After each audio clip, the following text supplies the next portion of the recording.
आई, गाणं आणि बोलणं यात काय फरक आहे? छान प्रश्न. मी सांगते. 1. ससा तू कसा जसा कापूस जसा, ससा तू कसा जसा कापूस तसा. अरे वा, गाण्यात आवाज जरा वेगळा पडतोय. हो, बरोबर. गाण्याचा आवाज सूर आणि लयबद्ध असतो आणि बोलण्याचा आवाज साधा आणि सरळ असतो. म्हणजे आपण बोलण्याच्या आवाजात गाणं म्हणू शकतो आणि गाण्याच्या आवाजात बोलू शकतो का?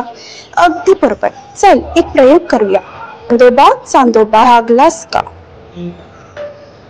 चांदोबा चांदोबा भागलास का? आता गाण्याच्या सुरात म्हण, चांदोबा चांदोबा भागलास का? अरे वा, तुला पटकन समजलं.